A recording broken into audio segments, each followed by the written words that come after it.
to another Comic Crusaders GeekFest special. I'm your host, Al Mega, CEO of Comic Crusaders and Undercover Capes. And today, we got two awesome folks here that got another ill movie that's, of course, going through the GeekFest Year 8 network. I'm very happy to introduce, first up, Mr. Loren Dunn. Hey, Al, how are you? And brand new daddy, the one and only Matthew DeCapua, right? Close, DeCapua. Al, what's happening, man? It's so happy to be here. Yeah, congrats. First and foremost, great news. He's a brand new daddy, new daddy in the world right here. Wherepa. Thank you. Congrats. Happy. So yeah, and happy also that you guys sent me the trailer today, folks, for you to check out. So I'll be laying eyes on this baby too for the first time today. But before we even get into all that goodness, in regards to the film, a little bit about you guys. Where you guys from? Let's start with Loren. So I grew up outside Boston. I've lived in New York City for about 15 years now. I live in Harlem in the moment, near Morningside Park. You're a New Yorker, right, Al? Am I remembering? Yeah, I'm an OG New Yorker. I'm from Brooklyn. Yeah. Nice. Yeah, so that's where I'm at now. So you're a Red Sox or Yankee guy since you moved to New York from Boston? I mean, like, I grew up with Red Sox in my DNA, but I've lived here for so long. I feel like I have to abstain from having a position at this point. I'm torn in half. Can I say Mets? Maybe I should just say Mets. Oh my God, that's even worse. Awesome. And what about you, Matt? Where you from? So I was born and raised in Connecticut, and I still speak the language. But I moved to New York City about 20 years ago. I've been there ever since. I currently live in Queens, not far from Citi Field where the Mets play, but I am a Yankees fan. And there's no bones about that. Excellent. All right. So, a little bit about your geeky backgrounds. How, what are your fandoms like? So, Matt, where you at with that? Where's your fandom? How much time do we have? So anyone who's watching us can see I've got my Starfleet hat on. I've got my Starfleet Academy shirt rocking. I am a giant Star Trek fan to the point where I can no longer tell the difference between Star Trek and real life. And that's probably obvious if you watch our movie. I've got nothing but love for Star Wars. I'm not as big of a Star Wars geek. In fact, they might take my credentials away when I reveal I haven't seen The Mandalorian yet, so no spoilers. I know it's terrible. But let's see what else. I'm a giant Warhammer fan. I used to do Warhammer Fantasy Battle. Now, of course, it's Age of Sigmar. So big love to everyone over at G-Dubs. In fact, I just got a few more boxes of miniatures the other day. Haven't been able to look at them yet because of the baby. Yes. And my Friday night nerd crew, we've been playing Cyberpunk lately. Love the new book. Holy cow. It's awesome. Having so much fun with that. And when we can't get a quorum for a party together for cyberpunking, we just go to Lords of Waterdeep, which is one of the great games to come out in the last couple of years. I just love that. There you go. So there's no ends to it, Al. Give me enough time. It's just all nerd games. A long stream of stuff. What about you, Loren? Yeah, I mean, I'd say my first love is TNG, going back to I was a child of the 90s, and also Deep Space Nine, and Discovery. Wow, here I am. So and Voyager. I flipped the names.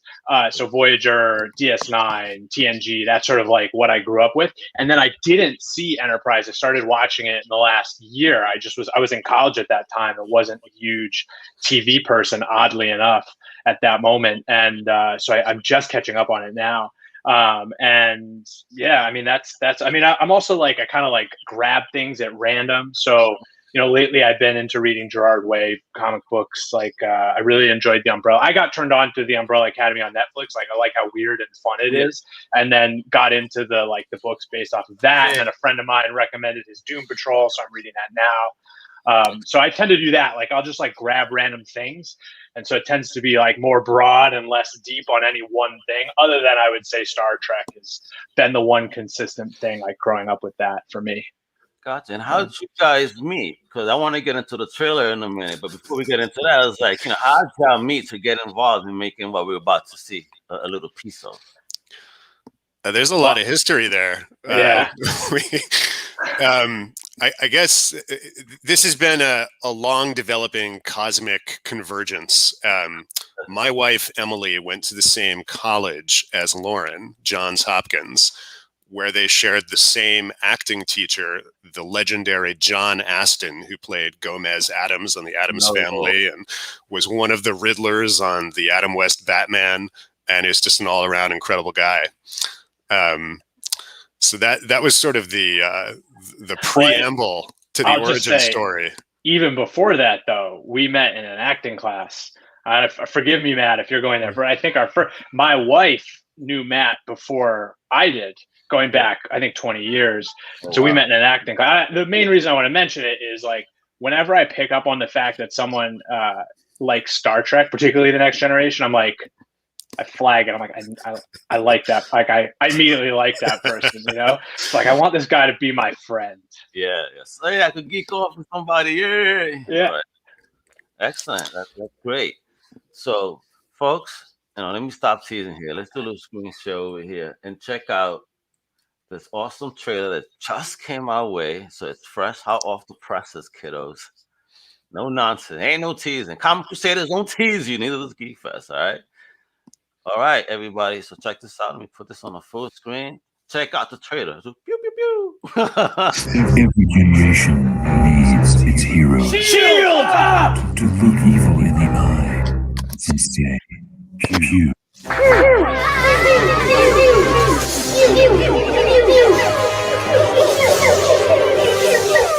Some will make the supreme sacrifice. Elvis, stay with me. Others will seek revenge.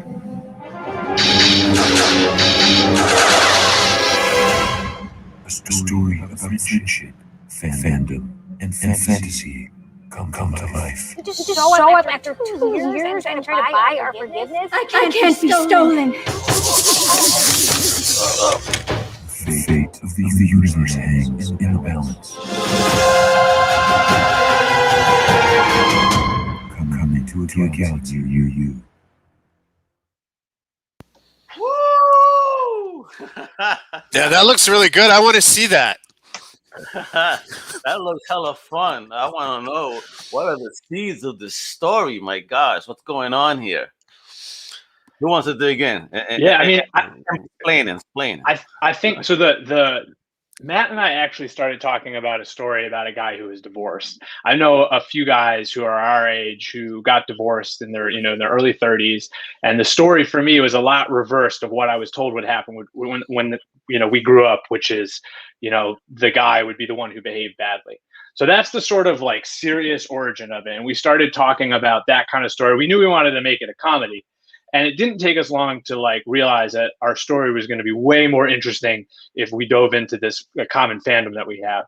So then it makes this big leap into, we want to tell a story about these cosplayers. And this guy has just gotten divorced. He's returning to his friends after having been away from them for a while. And to us, there's this element of, I feel like the stereotype of a fan, like a real fan, is that there's some sort of a divorce from reality, which in my experience just isn't true. You know what I mean? I'd be hard pressed to find somebody who actually isn't grounded in reality, but from the outside, people have that stereotype. So to me, it's that playing with that, what the important role of for me, fandom and the shows that I love plays in my life, both in terms of connecting to other people, but also the ways in which I think about my dad and I watching DS9 when we were kids, and he'd be quoting Commander Sisko to me as a parenting lesson, and there's some way in which being able to process our lives through the properties, the shows that we love, it's more fun, and it's almost easier in a way to look at it through that prism. So that's how we wound up arriving at this place where we're playing around with where do these people enter a fantasy, and how does that work? And of course it's actually grounded in reality. And in my opinion, I don't know, Matt, maybe you want to speak to this as well. They're all better off for the fact that they're able to have this collective fantasy together where they get to play out this blaster battle that happens. Yeah, I guess I'll just add, Loren and I love going to conventions. We love cosplay. We dress up and do this. And whenever we're there, there's this incredible sense of community. It's finally, I'm with people who understand that having a deep passion for, in this case, Star Trek is more than just an entertainment value add to my life. This is it gives me a structure. It gives me almost an ethical way of interpreting events and guiding me. I mean, I'm already talking to my 1-week-old daughter about things that Captain Kirk said, things that Captain Picard said. And so we get there, and it's like, yes, we are among our people. We can have a great time. We can walk around in our Starfleet uniforms and take pictures with everybody else that has dressed up in amazing cosplay today, and just celebrate together how wonderful this vision of the future is that Gene Roddenberry handed to us. And that spirit, that love, is something we very much wanted to put up on the screen and show in this movie. I think we largely got there. We said when we submitted to GeekFest, like, man, if we don't get into this one, this is like the exact intersection of everything we were trying to do and tell in a story. And it seemed like we succeeded. Yeah. Someone watching says that they quote Starfleet captains all the time. I salute that. Thank you.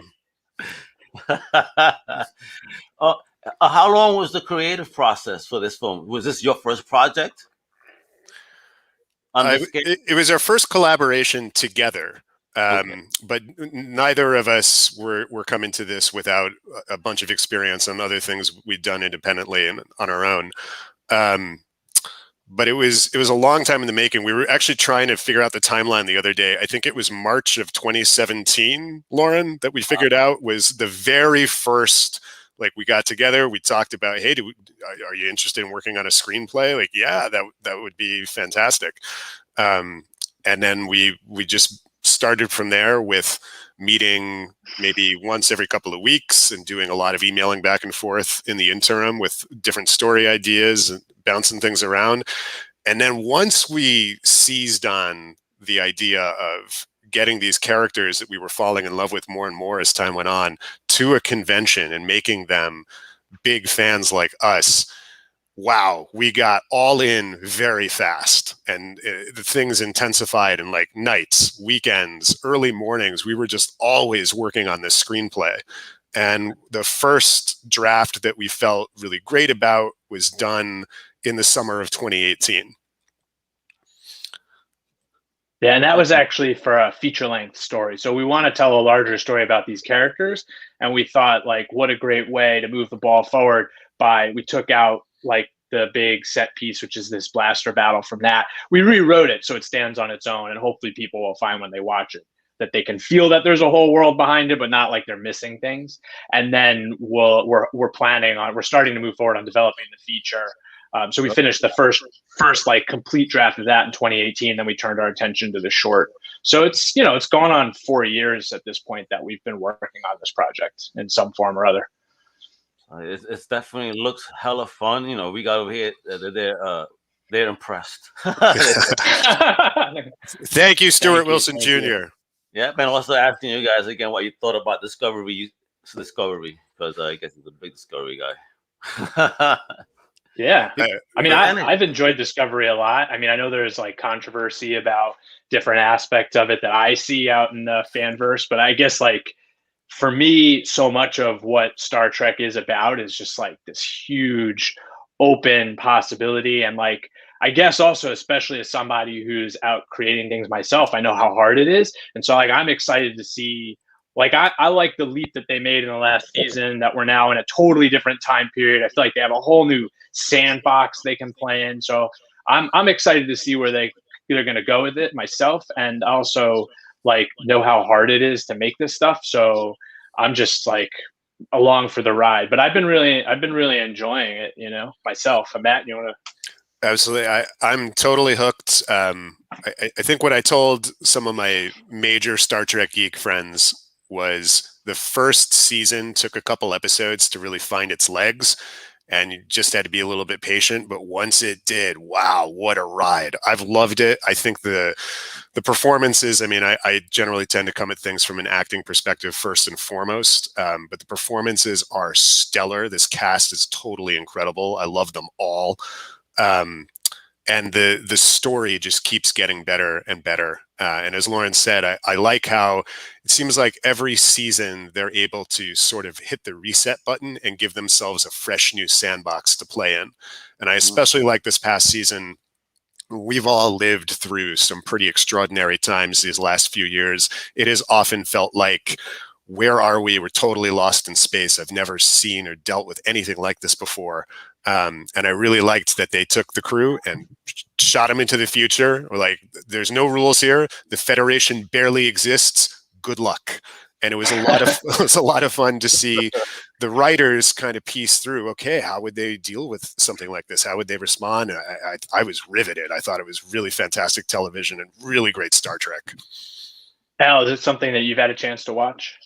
No, not yet. Because again, unfortunately, I am behind on many things. I mean, there's so many things. Yeah. Only when I try to keep up on, because people spoil it, other Marvel shows. Sure. So on. Mm-hmm. But I like what you said before about you got to hang on to a show sometimes. It walks slowly, but once it hits its mark, it just takes off. And Absolutely. You gotta be patient. Unfortunately, this coach is like, I want it now, coach. Yeah. Be patient. That's how I felt about Arrow. It took me 7 episodes to warm up to Arrow. It took me the first 3 episodes of Wanda for me to say, oh shit, Yeah. I'm already trying to game out how I'm going to introduce my daughter to Star Trek. It's probably going to be The Next Generation to begin with, and it's probably going to be season 2. I have to go back and kind of take a look at what those episodes are, because that's another show that I feel like I go back and I watch the first season, and I know everything there is to know about this show. I've watched it forwards and backwards 50 times, and I will another 50 times. And I still feel like, that first season, they hadn't quite figured out what they wanted to say, what they wanted to do. They hadn't figured out what the actors were capable of and where to throw the focus. But once they got to that second season, it was clear that in the hiatus from season 1 to season 2, those writers got together like, well, we know what worked and we're going to build on that. And they did, and the difference in the quality of the stories, I think, from the first season to the second season is gigantic. And so, if you can be a little patient sometimes with a show, the dividends are enormous. Yes, they are. And they're asking a question here: Kelvin timeline or no?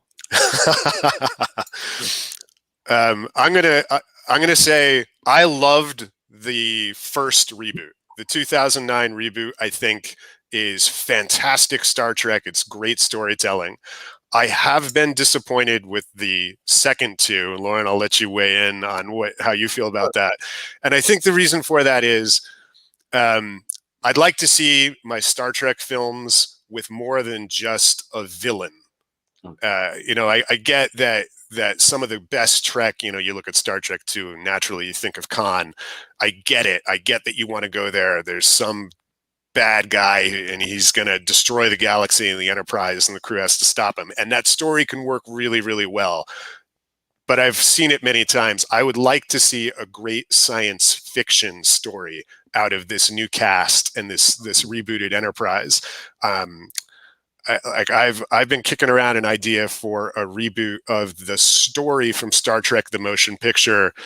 Don't crucify me yet on Twitter, my friends out there. The science fiction behind that, I think, is incredible.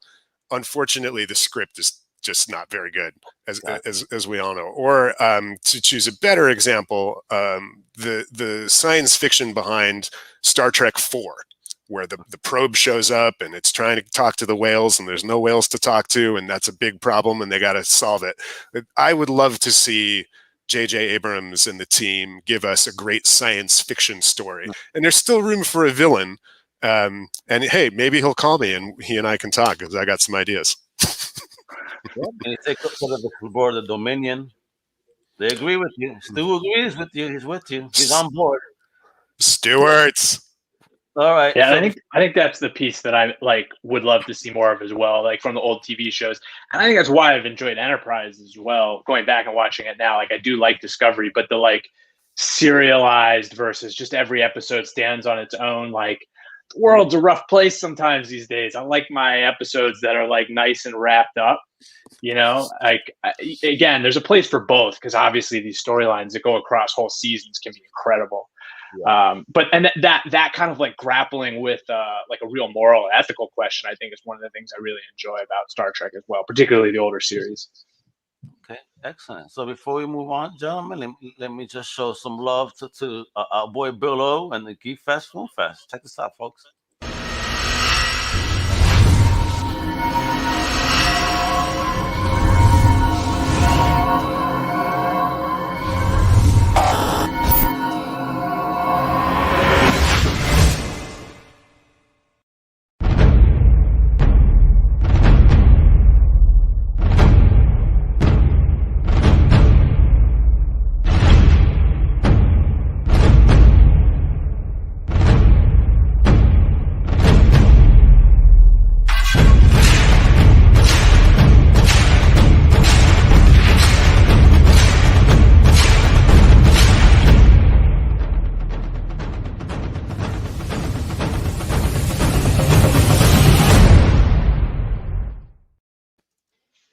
Shout out. Nice. GeekFest. I just want to say how honored I am that they chose me as the model for the hero face and the logo for GeekFest. Thanks, guys. It's an honor. I love it. Yeah, yo. Listen, Bill's doing his thing, folks. Check out that whole lineup over here at geekfestyr.com. Obviously, they're on tour there, so you can definitely check out that film. I mean, how was that, yo, when you guys submitted? I mean, did you get excited when you got accepted to GeekFest? And oh, yeah. With our comic homies, our fans out there? If there weren't a pandemic on, we would have been dancing a jig together in the street. Instead, we did like a Zoom session, dancing a jig in the street. Right. At least record it. Come on, guys. That's part of the behind-the-scenes package. If we get to make a feature film, it'll all be in the extras. We promise. There you go, folks. You heard it here, folks. First, you're gonna be dancing the jig at the credits. It was a bit at the mid-credit scene. Little Easter egg. Excellent. And I see there's a whole bunch of other also film festivals seems that you got accepted to. So again, how was that process? I mean, how exciting is it? Overall, to be this first collaborative effort and being so accepted. Yeah, it's amazing. I think the thing I'm missing the most is getting a chance to actually watch it with other people, so I'm optimistic by next fall we'll be able to actually get in there and see it with people, because it's just such a different experience. I mean, it's been incredible to get to watch it as a part of festivals online and watch the other amazing films that we've been paired up with or put with. But I'm so excited to get into a theater with people and be able to experience the movie on a big screen and then, with an audience. Yeah, I always like to get techie. What type of equipment y'all use to do the filming, and where in particular did you guys film? Yeah, so we used an RE camera, and Alexa, and I think it was a Mini. I don't off the top of my head remember because it was a couple of years ago now. And we shot at there's an Applebee's in East Harlem that we shot in, and part of why we loved it is it's so like big and spacious, and it's not the typical kind of restaurant you find in New York City. So we like the idea that we weren't like forcing the place to be New York City by finding that location. And we shot, I guess it was in the spring of 2019 now, so going on 2 years ago. Yeah. Oh wow, man! Do you take it to the streets and getting back to filming right now? Have you guys tried? If so, is it easy right now? Well, in a way, yes. We haven't hit the streets yet, but we are in development now for the feature film of that the short was excerpted from, and that just feels incredible to now be getting some traction on actually realizing the full vision. Yeah. So that has been really exciting. And of course, I just went into production with my little baby, so that's kind of sidelined me from other activities for a little bit. It's all right. You hold it with one arm. You still got another. You got this, kiddo. Yeah, exactly. Write her into the script, Exactly. Easy peasy. You just happen to be holding a baby all the time. Who's that guy? He's the guy with the baby. I don't know. That could be his character thing. Baby in one hand, cup of coffee in the other. And the baby actually holds the blaster. As you drink the coffee. Yeah. That's right. Yep. Yeah. No, she's born ready. She's born ready. Papa correct. All right. So, all right, before we go, I normally have my cards over here, but I don't have my cards today. So I'm gonna leave it where for two things. First, where can he see this project? It's on Toronto Film Festival. So right now, check out this website, Stuart. All right, GeekFest LA. You see where they're gonna be popping out, and you could check out our homies over here and their awesome film. And obviously, you want to know more about what they're doing, Stu, you just go to pewpewpewfilm.com, right? And check that out. You can follow them on Insta, Twitter. We're on the socials, yo. Look at that. And I'd say if people want to see, like, one of the things that we're trying to do is obviously get the word out that we're trying to make the bigger project as well. So if people are interested in seeing the story expanded, one of the things they can do to help make that happen is to follow us and help us to show people that there's interest in the story. So please, by all means, follow us. We'd be grateful for your support. And we're in the first weekend at GeekFest. So that's the April 2nd through the 4th. Yeah. So you can watch us there. Yeah. Exactly. You got to get it done. We're going to kick some ass. So before you guys go, Stu has one more question for you guys as Star Trek fans. Continue. Stu, your heart is true. You are a real fan. So I have to admit, I haven't seen that yet. However, weirdly enough, because it's a very small world, I have a personal connection to the series. And that is somebody that I've been sort of reaching out to as we get into development on the feature, because obviously they have some interesting resources and experience at their disposal. But I will be checking it out soon. I love that it's happening. I love that they're doing it.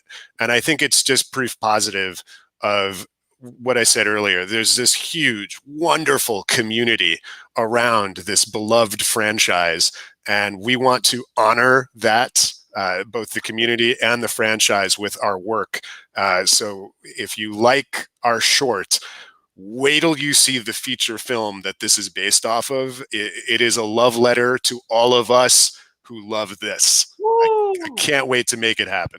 Getting me excited here. And that big smile Loren got, like, yes. Yeah, man. So any final thoughts, Loren?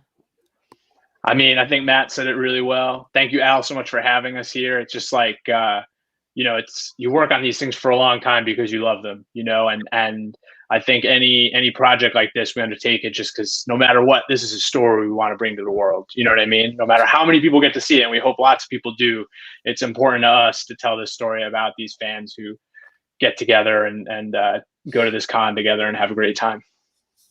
So, man, I just want to thank you guys, for actually doing what you do, being creators to keep us entertained and keeping our minds right in this crazy times, all right? And you say if people like the short, I don't think it's an if. I think people are. Ain't no ifs there, kiddo. They're going to love this joint. I now can't wait to see the feature film, because you're telling me that was just pieces and it's the love letter to fandom. I'm all about the fandom, so bless you guys for doing that for us. I really, really can't wait. And with that, Loren, Matthew, thank you again. And again, congrats to you and your family, bro. Thank you so much. Al, this is so much fun. We hope to be back with you sometime in the near future with some awesome news. Yeah, listen, the doors is open anytime you want, kiddos. You're more than welcome. You're now that you're part of this, you're already a Crusader. Forget it. All right? Thank you, Al. Thank you so much. All right, people, make sure that, again, I'm going to show you the banners once more time, all right? So follow them on the socials, Pew Pew Pew Film, which is on Twitter and Insta, Pew Pew Pew, Facebook, pewpewpewfilm.com for the website. And, of course, tune into everything that GeekFest got going on at geekfestla.com, all right, my fam? So with that, much love. Al Mega, para que tú sepas, hasta la próxima, mi gente. Much love.